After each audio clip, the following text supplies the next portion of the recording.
Você já ouviu a expressão "a vida é uma jornada"? Eu acredito que seja verdade. A vida é uma jornada. E nessa jornada da vida, há vários fatores que influenciam o quão longe você vai e onde vai parar. O mesmo é válido para nossas vidas cristãs. No livro de 2 Timóteo, capítulo 4, verso 7, diz: "Combati o bom combate, terminei a corrida, guardei a fé." Lendo essas palavras, percebo que a vida de um cristão é como uma jornada. Mas como você sabe se está no caminho certo? Como você sabe que está indo na direção certa nessa jornada cristã?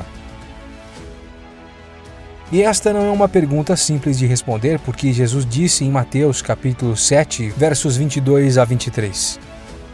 "Muitos me dirão naquele dia: Senhor, Senhor, não profetizamos em teu nome? Em teu nome não expulsamos demônios e não realizamos muitos milagres? Então eu lhes direi claramente: nunca os conheci. Afastem-se de mim, vocês que praticam o mal." Isso me diz que muitas pessoas pensarão que estão indo na direção certa, mas estarão profundamente enganadas. Muitos pensarão que estão no caminho certo, quando, na verdade, estarão bem longe da verdade. Então, vou perguntar mais uma vez: como você sabe que está indo na direção certa na sua relação com Jesus Cristo? A triste realidade é que muitas pessoas nem reconheceriam os sinais que indicam que estão indo na direção errada. Deixe-me dizer o que alguns dos sinais parecem quando você está indo no caminho errado. Um sinal claro pode ser encontrado em Romanos, capítulo 1, verso 24. "Por isso, Deus os entregou à impureza sexual, segundo os desejos pecaminosos dos seus corações, para a degradação dos seus corpos entre si." A sociedade naquela época estava cheia de pessoas que queriam viver de acordo com uma filosofia hedonista. Essas pessoas viviam para se satisfazer. Não havia domínio próprio. Elas viviam na corrupção. E a Bíblia diz que Deus as entregou aos desejos impuros de seus corações. Portanto, tenha cuidado, porque quando você descobre que pode pecar livremente, sem convicção, sem luta, sem remorso ou culpa, então você está em um caminho que leva à condenação eterna. Tenha cuidado para não seguir essa direção, porque Deus pode retirar sua mão restritiva e você terá total liberdade para seus desejos pecaminosos e vergonhosos. Portanto, deixo um aviso. Provérbios, capítulo 8, verso 20 diz: "Eu sigo pelo caminho da justiça, no meio das veredas do direito." Se você seguir por qualquer outro caminho que não seja o da justiça, que não esteja de acordo com a palavra de Deus, você está em um caminho perigoso. Qualquer caminho que vá contra os ensinamentos de Jesus Cristo é o caminho errado. Portanto, certifique-se de que o caminho que você está seguindo esteja alinhado com a palavra de Deus. Certifique-se de que o caminho que você está trilhando esteja dentro da vontade de Deus. Qualquer caminho que não produza os frutos do Espírito em sua vida, conforme declarado em Gálatas capítulo 5, versículos 22 a 23, não vale a pena seguir. A Bíblia diz: "Mas o fruto do Espírito é amor, alegria, paz, paciência, amabilidade, bondade, fidelidade, mansidão e domínio próprio. Contra essas coisas não há lei." Portanto, ouça este alerta. O caminho do homem termina em desespero, mas o caminho de Deus nunca termina. Ele simplesmente o leva a um destino onde o Senhor enxugará todas as lágrimas de seus olhos. Um lugar onde a morte não existirá mais. Luto, choro e dor não existirão mais. O caminho do homem leva à destruição, mas o caminho de Deus leva à vida eterna. O caminho do homem não é lucrativo para a sua alma, mas o caminho de Deus o fará desfrutar de tesouros no céu. Portanto, esteja ciente. Em qual direção você está indo? As Escrituras Sagradas nos apresentam a história de dois jardins: o Jardim do Éden e o Jardim do Getsêmani.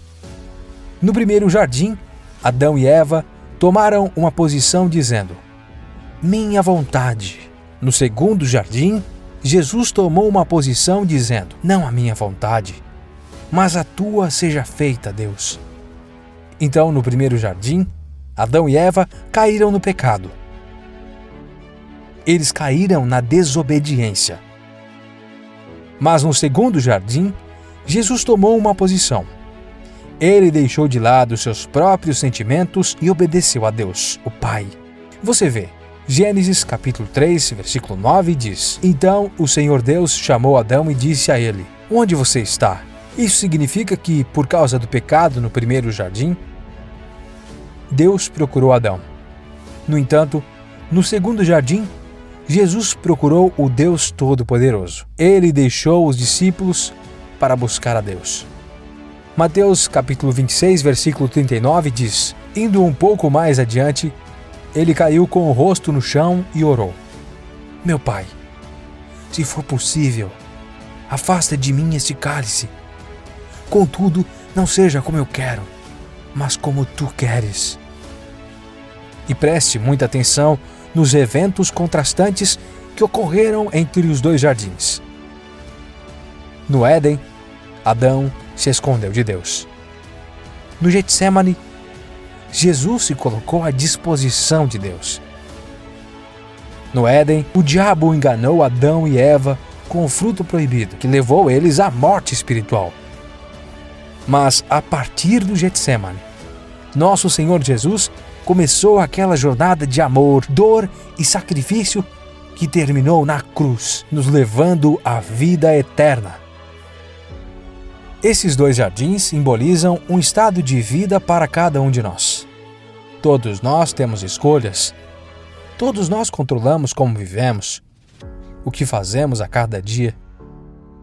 O que estou tentando transmitir a você, ou melhor, o que estou tentando demonstrar, é que, em sua vida espiritual, você está vivendo como Adão e Eva no Jardim do Éden, onde acredita nas mentiras do inimigo. Você age com base em mentiras e desobedece a Deus.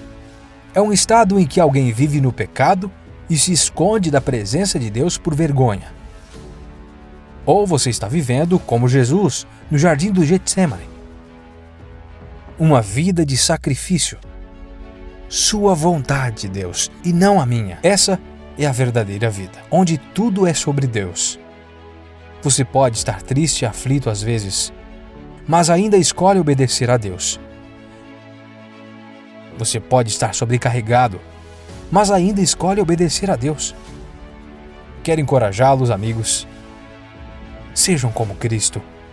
Procure um cantinho e busquem a face do Senhor em oração. Busquem estar dispostos e obedientes.